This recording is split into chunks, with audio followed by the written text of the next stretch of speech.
Hello everyone. आज के इस लेक्चर में हम डिस्कस करेंगे magnetic field due to solenoid. और सोलेनॉइड से संबंधित हम देखेंगे कि क्या सोलेनॉइड होता क्या है और इसकी वजह से मैग्नेटिक फील्ड कैसे कैलकुलेट किया जाता है और इसकी मैग्नेटिक लाइन ऑफ फोर्सेस होती हैं उनको जो ड्रॉ की जाती हैं उसको हम समझेंगे कि कहाँ पर आउटसाइड द सोलेनॉइड और inside the solenoid magnetic field कैसे वेरी करता है और उसको कैसे कैलकुलेट किया जा सकता है। Magnetic field inside the solenoid हम एम्पियर्स लॉ की हेल्प से इसमें कैलकुलेट करेंगे। जैसे कि इससे पहले कुछ वीडियो में हमने डिस्कस किया था कि अगर एम्पियर्स लॉ को हम स्ट्रेट एम्पियर्स लॉ अगर हम किसी करंट कैरिंग सर्कुलर वायर के अंदर अगर उसको अप्लाई करें तो मैग्नेटिक फील्ड कैसे कैलकुलेट करेंगे, और अगर एम्पियर्स लॉ को हम किसी स्ट्रेट वायर की वजह से कैलकुलेट वहाँ पर करें तो वहाँ से मैग्नेटिक फील्ड हम कैसे कैलकुलेट करेंगे। लेकिन इस लेक्चर में हम ये डिस्कस करेंगे कि जो मैग्नेटिक फील्ड है ड्यू टू सोलेनॉइड वो हम कैसे कैलकुलेट करते हैं, या हम ये देखेंगे कि वहाँ पर एम्पियर्स लॉ हम कैसे अप्लाई करते हैं।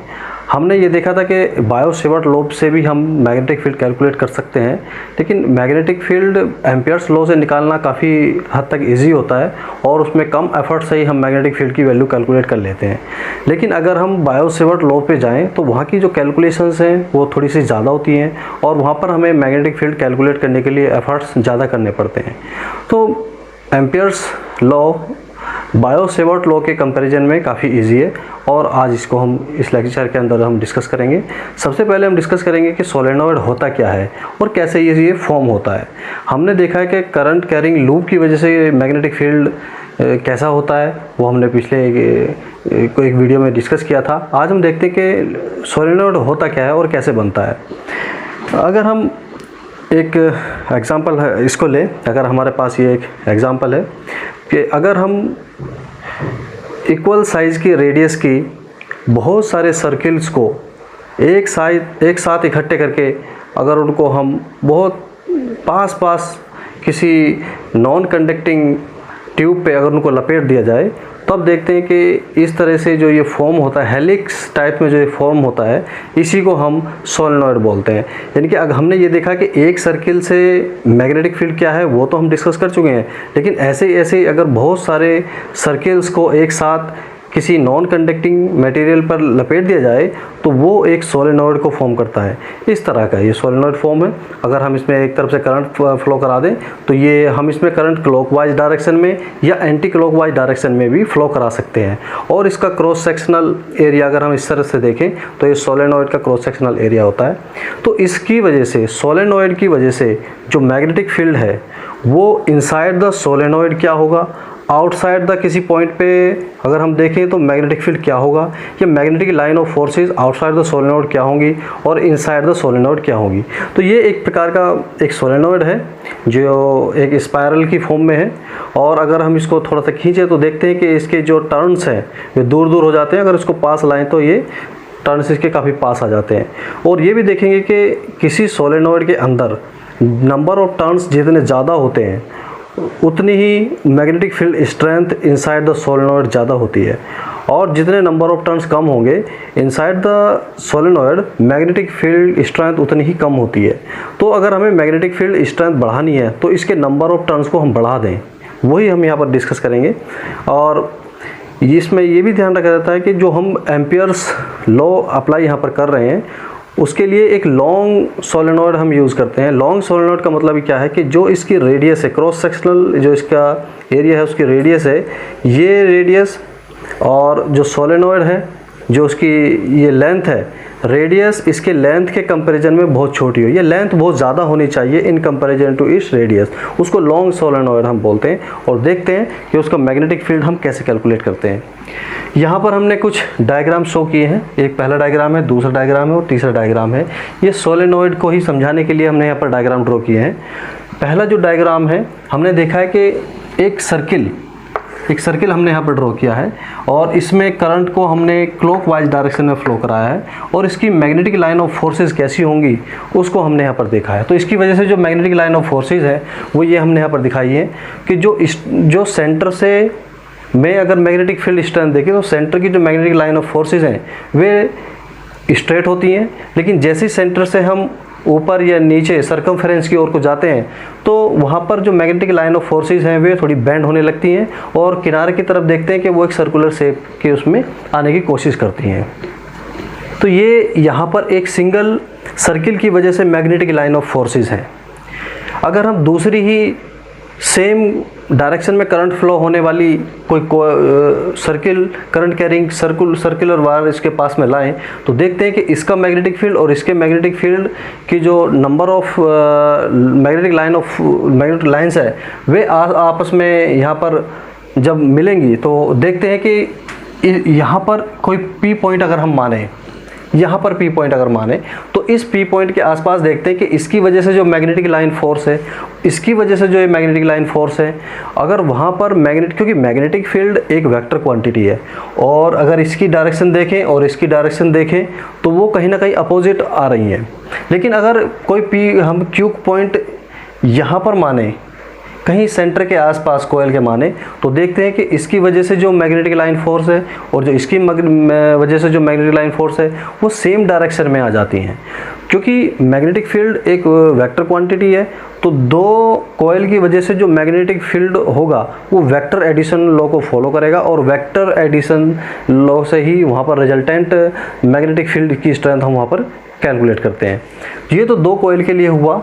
अब जैसे अभी हमने दिखाया था कि सोलेनॉइड को बनता कैसे है, जिसमें बहुत सारी कॉइल्स होती हैं, तो बहुत सारी कॉइल्स की वजह से भी मैग्नेटिक लाइन ऑफ फोर्सेस होंगी।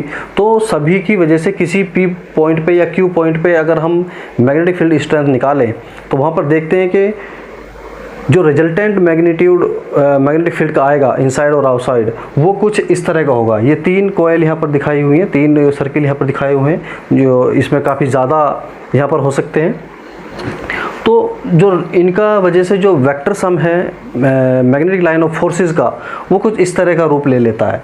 यानी कि बाहर यहाँ पर हम देख रहे हैं कि ये वायर है, करंट कैरिंग कॉइल है और जहाँ पर अगर इसकी इनमें जो करंट फ्लो हो रही है ये करंट फ्लो इस डायरेक्शन में हो रही है। यानी कि यहाँ पर जो अगर हम करंट देखें तो यहाँ से current out of the paper आ रही है, तो उसको हम डॉट से यहाँ पर दिखा रहे हैं कि जो करंट यहाँ पर होगी कॉइल के अंदर वो आउट ऑफ द पेपर होगी, लेकिन जो करंट यहाँ पर होगी वो इनटू द पेपर के यहाँ पर करंट होगी। तो उसको हमने यहाँ से क्रॉस से दिखाया है। और इनकी जो resultant magnetic line of forces है उसको हम दिखा रहे हैं कि यहाँ पर अगर हम देखें बिल्कुल कॉइल के नज़दीक में अगर हम यहाँ पर बात करें तो जो रिजल्टेंट मैग्नेटिक फील्ड है वो एक सर्कुलर शेप की होगा। क्योंकि यहाँ पर एक अगर हम देखें कि करंट कैरिंग वायर की वजह से अगर करंट इस डायरेक्शन में फ्लो हो रही है तो इसकी वजह से जो मैग्नेटिक फील्ड होता था वो इस डायरेक्शन में होता था। राइट हैंड जो हमारा फ्लेमिंग्स राइट हैंड रूल है उसकी वजह से अगर यहाँ पर लगाएं इसको तो अगर करंट इस डायरेक्शन में है तो मैग्नेटिक फील्ड इस डायरेक्शन में होगा। तो यहाँ पर वो एक लॉन्ग स्ट्रेट वायर की वजह से जो मैग्नेटिक फील्ड है उसको यहाँ पर देखते हैं, ये उसी तरह का होता है कि इसकी डायरेक्शन जो मैग्नेटिक फील्ड की होगी वो ये होगी। सिमिलरली अगर यहाँ पर ये हम सिचुएशन देखें तो वहाँ पर क्योंकि यहाँ पर करंट जो है इनटू द पेपर है तो यहाँ पर करंट अंदर की तरफ हो जा रही है तो मैग्नेटिक फील्ड की डायरेक्शन यहाँ पर अपोजिट हो जाती है। इसके और इसकी अगर मैग्नेटिक फील्ड की डायरेक्शन देखें तो वो अपोजिट है। यानी कि सोलेनॉइड यहाँ से सोलेनॉइड आउटसाइड द पॉइंट है, सोलेनॉइड के बाहर का ये पॉइंट है और यहाँ भी आउटसाइड बाहर का ये पॉइंट है। तो यहाँ बाहर वाले जितने भी यहाँ पर मैग्नेटिक फील्ड की वैल्यू है वो इधर वाले जो मैग्नेटिक फील्ड है उनसे कैंसिल आउट हो रहा है कि यहाँ की जो डायरेक्शन है और यहाँ पर जो डायरेक्शन है वो अपोजिट हो जाती है। तो बाहर यहाँ पर हम देख रहे हैं कि जो मैग्नेटिक फील्ड है आउटसाइड द सोलेनॉइड वो एक तरीके से कैंसिल आउट हो जाता है। लेकिन अगर हम इनसाइड द सोलेनॉइड की बात करें तो वो वेक्टर सम से अगर हम उसको देखें तो यहाँ पर वो ऐड हो जाता है और एक uniform magnetic field inside the solenoid हमें मिलता है। तो इस डायग्राम से हम देख रहे हैं कि magnetic field outside the solenoid वो ज़ीरो होगा और इनसाइड द सोलेनॉइड एक यूनिफॉर्म मैग्नेटिक फील्ड हमें यहाँ पर मिलता है। क्योंकि अभी हमने देखा क्योंकि डायरेक्शन इनकी अपोजिट है और जो मैग्नेटिक फील्ड ये होगा क्योंकि पूरी अगर हम कोयल की बात करें तो जो मैग्नेटिक फील्ड की डायरेक्शन यहाँ है वो मैग्नेटिक फील्ड की डायरेक्शन इसके अपोजिट है, इसलिए वो कैंसिल आउट हो रहा है। और ऐसे ही इसके चारों तरफ मैग्नेटिक फील्ड लाइंस यहाँ पर हम ड्रॉ कर सकते हैं और उसके जो कि यहाँ वाला और यहाँ वाला कैंसिल हो जाएगा, यहाँ वाला कैंसिल हो सकता है। तो इसीलिए इनसाइड द मैग्नेटिक फील्ड वो वहाँ पर हमें कुछ उसकी वैल्यू आएगी और बाहर जो है उसकी वैल्यू कैंसिल आउट हो जाती है। तो केवल inside the solenoid he magnetic field हमें मिलता है। तो ये हमने इसमें डायग्राम में देखा। और अगर इस जो ये हम यहाँ पर देख रहे हैं कि ये इनसाइड द सोलेनोइड जो मैग्नेटिक लाइन फोर्स है वो अगर हम इस तरह से देखें, हमने जो यहाँ पर ये डॉटेड दिखाया है, इसका मतलब ये है कि जो करंट कॉइल के अंदर फ्लो हो रही है वो इस पॉइंट पर आउट ऑफ द पेज होगी और इस पॉइंट पे इनटू द पेज होगी। ये करंट की डायरेक्शन को यहाँ पर बता रहा है। अगर हम यहाँ पर एम्पियर्स लॉ अप्लाई करें, एम्पियर्स लॉ जैसे कि हमने पिछले वीडियो में उसको अप्लाई किया था कि एम्पियर्स लॉ क्या होता है कि इंटीग्रेशन, ये क्लोज सर्किट के लिए हम बताते हैं कि क्लोज लूप के अंदर अगर हम B.dl देखें तो वो म्यू नॉट आई एनक्लोज के इक्विवेलेंट होता है।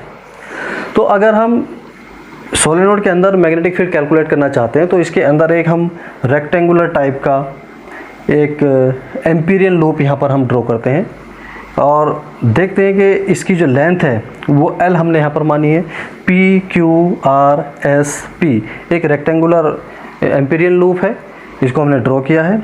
और इसका देखते हैं कि इसकी वजह से अगर हम इस पर पूरा इंटीग्रेशन अप्लाई करें तो इस इंटीग्रेशन को हम 4 पार्ट में डिवाइड कर सकते हैं।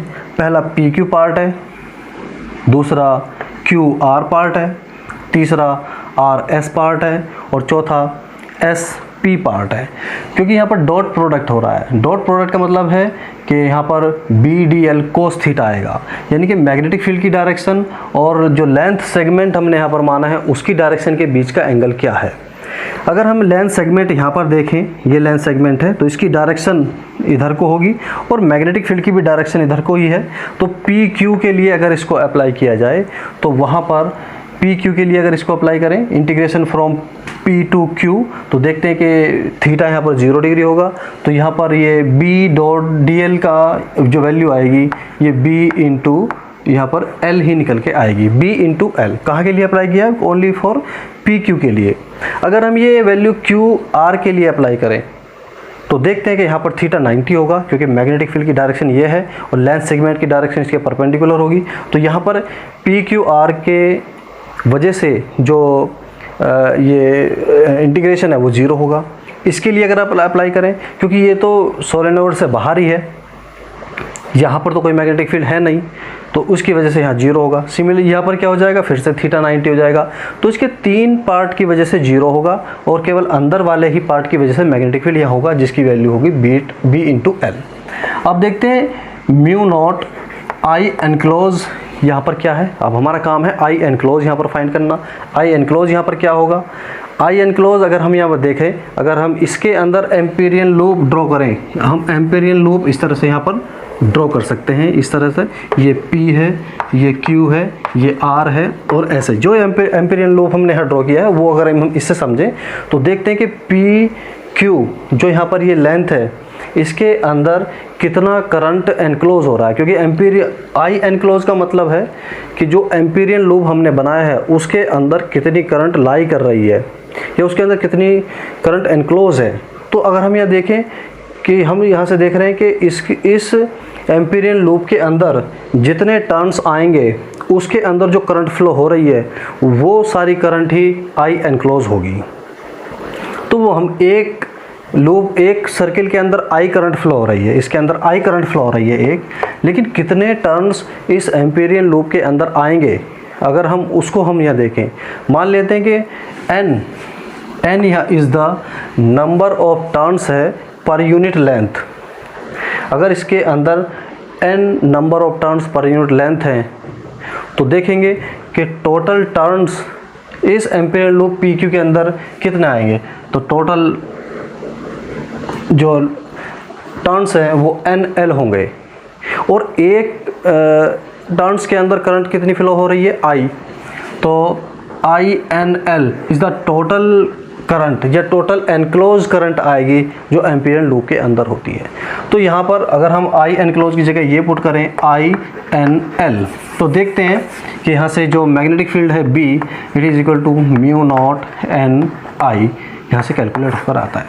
तो this is the required expression for the magnetic field strength या magnitude of the magnetic field inside the solenoid। outside the solenoid बिल्कुल negligible होगा या हम कहेंगे जीरो होगा बिल्कुल, क्योंकि इधर की जो सिमेट्री बन रही है, जो यहाँ पर मैग्नेटिक फील्ड है वो इधर मैग्नेटिक फील्ड है, और उसके चारों तरफ भी इसी तरह का आउटसाइड का जो मैग्नेटिक फील्ड है डायरेक्शन अपोजिट होने की वजह से कैंसिल हो जाता है, और इनसाइड द सोलेनॉइड एक हमें यूनिफॉर्म मैग्नेटिक फील्ड मिलता है जो हम यहाँ पर इस डायग्राम में देख रहे हैं। और इस तरह से इसको एम्पियर लूप लगा के हम एम्पियर्स लॉ से बड़ा इजी वे में इसको magnetic field inside the solenoid, long solenoid की वजह से हम ये मैग्नेटिक फील्ड निकाल सकते हैं। और इसकी डायरेक्शन क्या होगी, direction of the magnetic field हम देख रहे हैं इसके लेंथ के अलोंग इसकी मैग्नेटिक फील्ड की डायरेक्शन भी वहाँ पर होगी।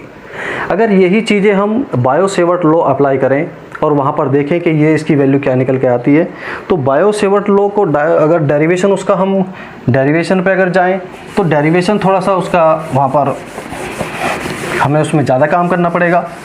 तो अगर हम छोटा सा एक डायग्राम बनाएं, ये कोई सोलेनॉइड है, यहाँ जो हम ये सर्किल दिखा रहे हैं इसका मतलब है कि करंट की डायरेक्शन यहाँ से आउट ऑफ द पेज है। डॉट का मतलब है कि आउट ऑफ द पेज है, बाहर की तरफ को। और अगर हम ये डॉट यहाँ पर बना रहे हैं क्रॉस से, का मतलब है कि करंट यहाँ पर कॉइल के अंदर जो फ्लो हो रही है वो इनटू द पेज है। अगर ये हम यहाँ पर एक्सिस ऑफ द सोलेनॉइड यहाँ पर माने और पी पॉइंट यहाँ पर कोई कैलकुलेट करें, तो देखते हैं कि पी पॉइंट थोड़ा सा यहाँ पर हम इसको मान लेते हैं कि पी पॉइंट पर जो magnetic field magnitude of the magnetic field strength है वो क्या होगी। तो इसको कैलकुलेट करने के लिए हम अगर इसको यहाँ से मिलाएं और इसको यहाँ से मिला दें, मान लिया ये θ1 एंगल यहाँ पर है और ये जो एंगल है वो θ2 है। तो अगर इसमें बायो सेवर्ट लॉ हम अप्लाई करें तो देखते हैं कि इसकी वजह से जो मैग्नेटिक फील्ड आता है वो ये कैलकुलेट होगा आता है। मैं डायरेक्ट इसका रिजल्ट यूज़ कर रहा हूँ, B is equal to half mu naught NI cos θ1 minus cos θ2। ये बायो सेवर्ट लॉ अगर हम यहाँ पर लगाएं तो उसकी वैल्यू कुछ इस तरह से निकल के आती है। अगर हम कहें कि जो यहाँ पर हम सोलेनॉइड ले रहे हैं, this is a long solenoid. Long solenoid means जो लेंथ ऑफ द सोलेनॉइड है वो इसके रेडियस के कंपैरिजन में कहीं कहीं ज़्यादा है। तो अगर हम लॉन्ग सोलेनॉइड की बात करें तो जितना ज़्यादा लेंथ का ये सोलेनॉइड होगा उतना ये एंगल कम होता जाएगा और ये वाला एंगल उतना ही ज़्यादा होता जाएगा। फॉर वेरी लार्ज लेंथ अगर हम यहाँ यूज़ करें, इन्फाइनेटली लॉन्ग सोलेनॉइड आइडियली देखें, इन्फाइनेटली लॉन्ग सोलेनॉइड यूज़ करें तो वहाँ पर θ1 एक तरीके से 0 डिग्री तरफ को जाएगा और जो θ2 है वो 180 डिग्री की ओर को टेंस करेगा। तो यहाँ पर अगर ये अप्लाई हम कर दें तो इसकी वैल्यू 1 हो जाएगी, इसकी वैल्यू -1 होगी, तो ये 2 हो जाएगा, 2 से 2 यहाँ पर कैंसिल होगा। तो B is equal to mu naught NI। फिर से वही रिजल्ट हमें आ जाता है जो एम्पियर्स लॉ से हमने यहाँ पर अप्लाई किया था। तो इस तरह से हम देख सकते हैं कि अगर हम एट द वन एंड अगर P पॉइंट हम कहाँ पर मान लें, यहाँ पर मान लें कि सोलेनॉइड के एक वन एंड पे मैग्नेटिक फील्ड स्ट्रेंथ अगर हम कैलकुलेट करना चाहें तो देखते हैं कि अगर पॉइंट यहाँ पर है तो थीटा क्या होगा, ये थीटा 90 हो जाएगा और यहाँ पर ये थीटा कितना होगा, ये थीटा 0 डिग्री के टेंस करेगा। तो क्योंकि थीटा 90 हो जाएगा तो ये टर्म वहाँ पर 0 हो जाएगी और θ1 की वजह से ये 1 हो जाएगा। तो देखते हैं कि वहाँ पर जो B निकल के आएगा, B is equal to half mu naught NI निकल के आता है। यानी कि सोलेनॉइड के एक सिरे पर, चाहे वो ये सिरा हो चाहे वो ये सिरा हो, अगर वहाँ पर मैग्नेटिक फील्ड स्ट्रेंथ निकालें तो वो हाफ म्यू नॉट NI की निकल के आती है। तो हमने ये बायो सेवर्ट लॉ और एम्पियर्स लॉ से हमने सोलेनॉइड के लिए मैग्नेटिक फील्ड स्ट्रेंथ कैलकुलेट की और देखा कि उसके रिजल्ट्स क्या पर आते हैं।